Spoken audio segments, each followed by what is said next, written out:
Ada yang masih tersisa bagian 01 oleh Tian Kumalasari. Riuh rendah suara pesta telah berakhir. Kedua pengantin telah berada di dalam kamarnya.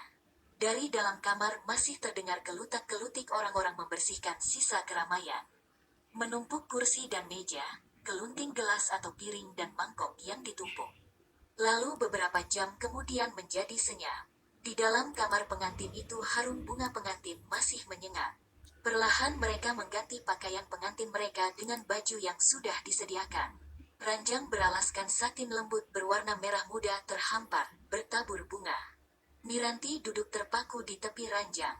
Ia melihat wajah laki-laki ganteng yang sudah menjadi suaminya itu sama sekali tak menampakkan kebahagiaan seorang pengantin. Dengan kening berkerut, ditatapnya Miranti, lalu tanpa mengacuhkannya lagi dia berbaring di pembaringan, memeluk guling dan memejamkan mata. Miranti menghela nafas pilu. Pernikahan itu bukan maunya. Laki-laki ganteng berwajah dingin itu bukan lelaki yang dicintainya. Sebaliknya dia juga bukan wanita pilihan Tejo, suaminya.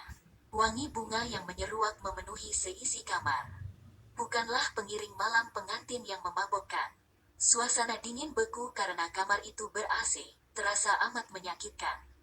Miranti merasa letih, dipandanginya Tejo sudah terlelap. Dengan dengkur halus yang terdengar pelan, Miranti merebahkan tubuhnya di sisinya, dengan meletakkan guling di antara mereka. Dicobanya memejamkan mata, tapi sulit melelapkan raga. Tubuhnya terasa dingin, lalu ditariknya selimut sehingga ke dadanya. Lalu Miranti merasa tersesat di dalam alam yang gelap. Tangannya meraba-raba, tapi tak menemukan apa yang dicarinya. Apa penyebab semua ini? Ketika Tejo bergerak ingin mengubah letak tidurnya, tanpa sengaja tangannya menyentuh tubuh Miranti.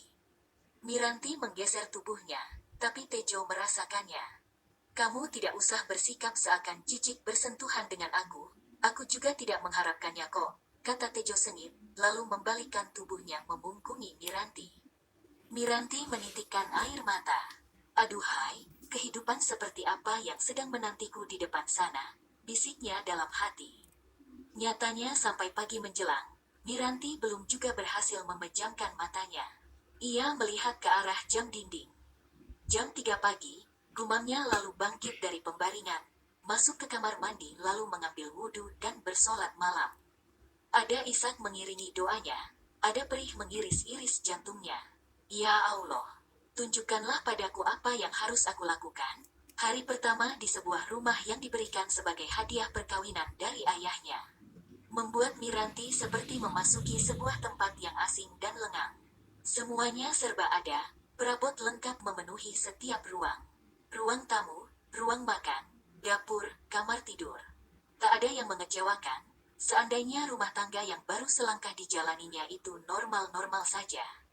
Mereka menikah karena kehendak orang tua, keduanya tak mampu menolaknya. Miranti sama sekali belum pernah mengenal Tejo, apalagi mencintainya. Tejo pun demikian pula, tapi yang jelas Tejo mencintai gadis lain, yang tidak disetujui oleh orang tuanya. Sebenarnya Miranti mau menjalaninya, dengan harapan bahwa cinta akan tumbuh dengan berjalannya waktu. Tapi hari pertama dan kedua terlewat dengan rasa nyeri di dada. Karena sikap Tejo yang tak acuh kepadanya. Baiklah, aku akan bersabar. Semoga dengan kesabaran itu Mas Tejo bisa mengerti. Miranti pergi ke dapur. Sebagai seorang istri dia tahu apa yang harus dilakukannya. Meladeni suami, menyiapkan minuman hangat dan makan pagi. Sementara Tejo masih tidur di kamarnya. Miranti meletakkan coklat susu di ruang tengah, ketika Tejo keluar dari kamar. Mas, minum buat kamu, kata Miranti berusaha bersikap manis. Itu apa? Aku tidak suka susu, katanya sengit. Oh, maaf aku tidak tahu. Lalu mas mau minum apa? Miranti menahan air matanya. Aku buat sendiri saja. Baiklah, aku sudah menyiapkan makan pagi di meja makan. Nasi goreng udang dan, aku tidak suka nasi goreng. Lalu, tidak usah sok bersikap manis. Aku juga tidak suka kamu melakukan apapun untuk aku. Tapi, minum dan makanlah sendiri saja, katanya sambil berlalu, pergi ke dapur dan menuang air putih dari dalam kulkas, meminumnya lalu kembali masuk ke kamar. Miranti mengusap air matanya. Aku sudah berjanji akan sabar, dan sabar. Baiklah, apapun perilakumu, kamu adalah suamiku, gumamnya Peri.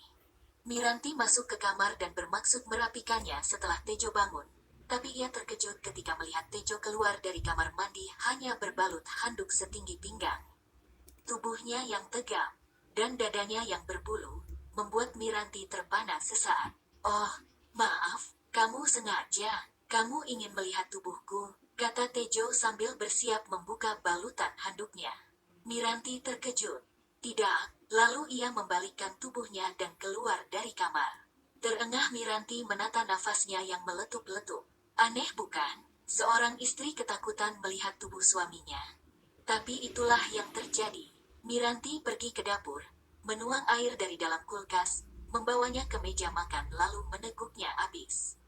Ketika debur jantungnya mereda, tercium olehnya aroma nasi goreng yang sudah disiapkannya di meja makan. Aroma begitu harum, kalau nggak mau ya sudah, gumamnya.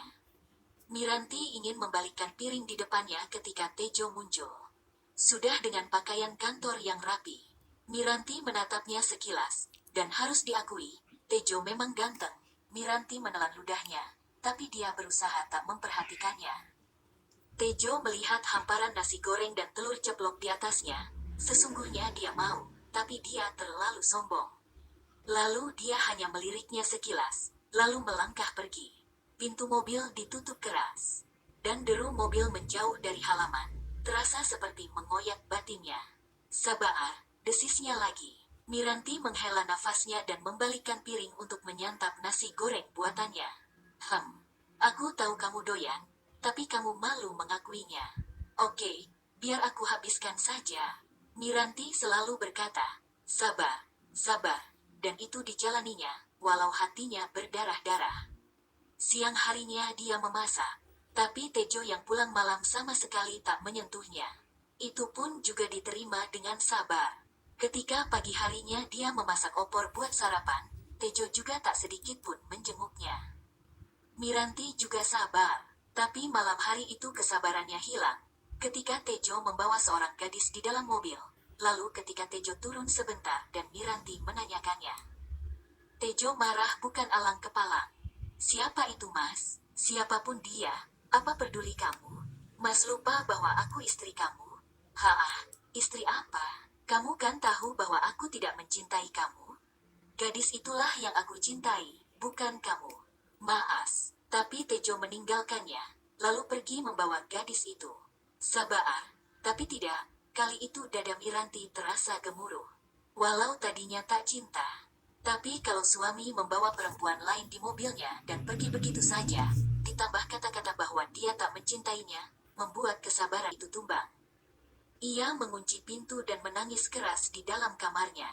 Kepada siapa dirinya mengadu? Orang tuanya? Tidak, Miranti tak ingin membuat orang tuanya kecewa.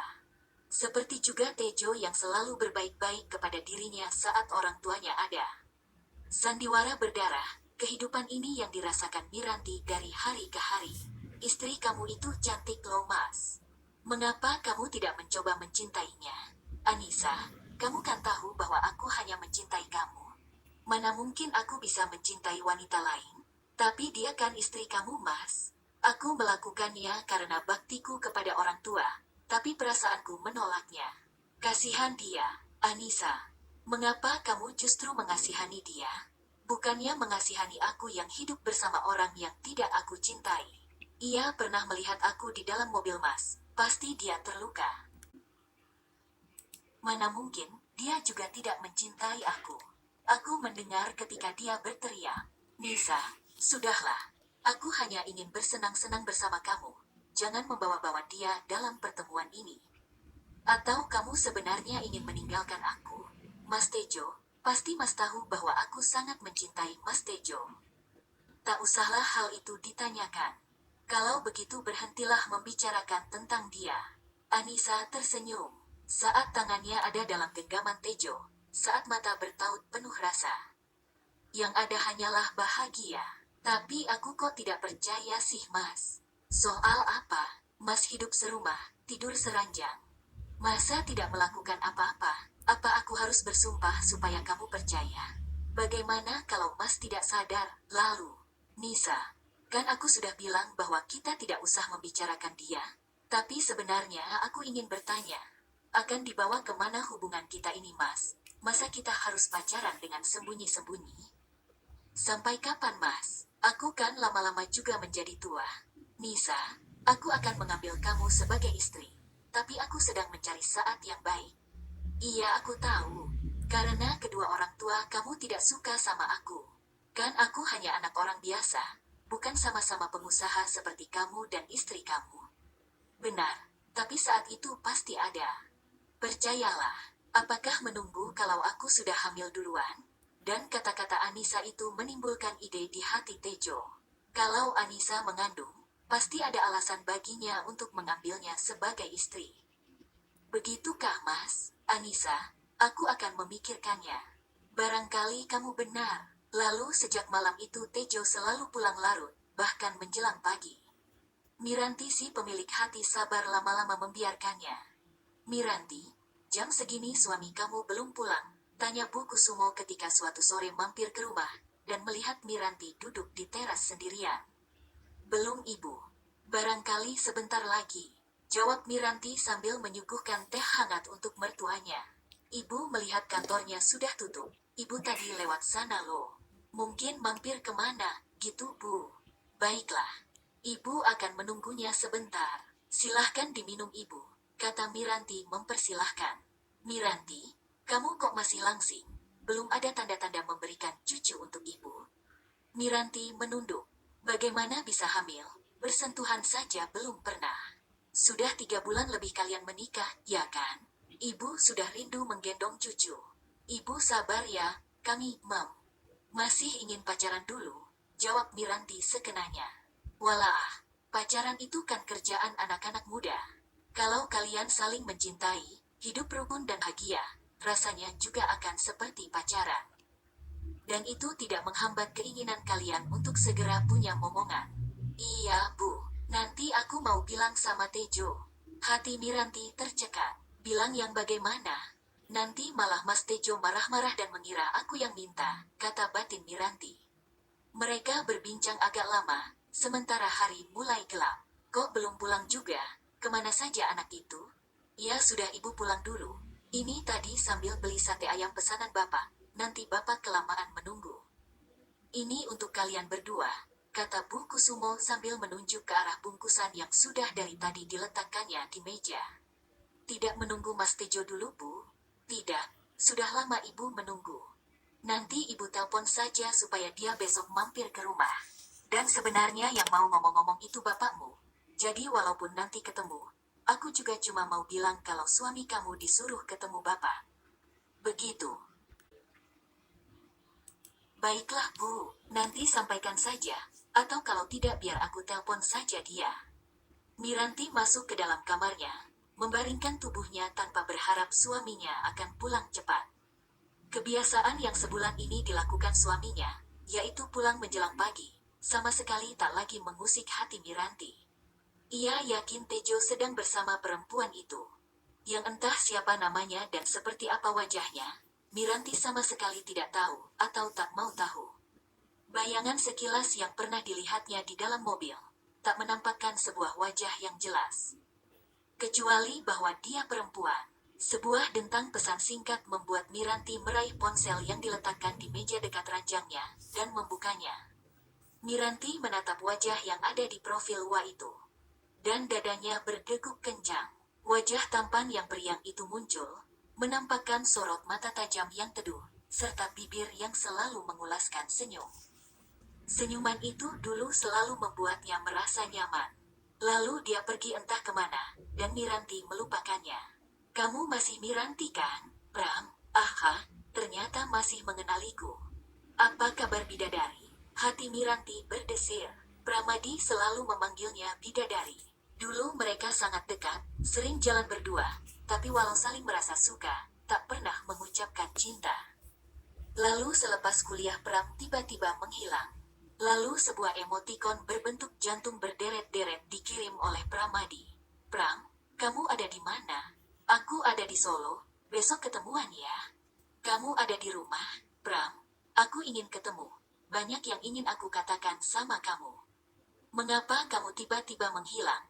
Lalu Miranti mengirim emotikon orang menangis. Halo, ada apa? Besok saja Pram, ketemu di warung pecelnya Bu Mini ya, jam 11. Oke sayang, jam 11. Baiklah, jam 11. Miranti mendekap ponselnya. Wajah tampan yang pernah membuatnya jatuh hati itu melintas dalam angan-angannya. Kemana saja kamu selama ini? Aku kehilanganmu Pram, bisiknya sedih. Masa-masa itu sangat indah. Saat Miranti sedang suntuk, Pram mendekatinya sambil bersenandung. Miranti suka, suara Pram sangat bagus. Pram, kenapa kamu tidak jadi penyanyi saja, katanya waktu itu. Buset, bisa kabur semua orang mendengar suara aku. Tidak Pram, bagus kok, sungguh. Lalu Pram bersenandung, hanya ke telinga Miranti. I can't stop loving you. Ya Tuhan, apa yang harus aku katakan nanti saat ketemu dia? Bagaimana sikap dia nanti kalau tahu bahwa aku sudah menikah? Miranti terlelap sambil mendekap ponselnya.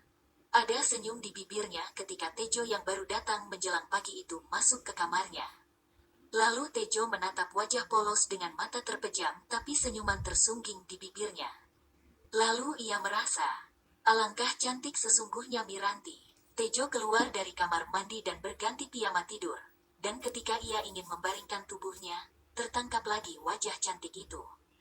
Apa aku sudah gila? Lalu perlahan dia naik ke pembaringan, merebahkan tubuhnya di samping Miranti, sambil sekali lagi melirik wajahnya, baru kemudian memejamkan matanya.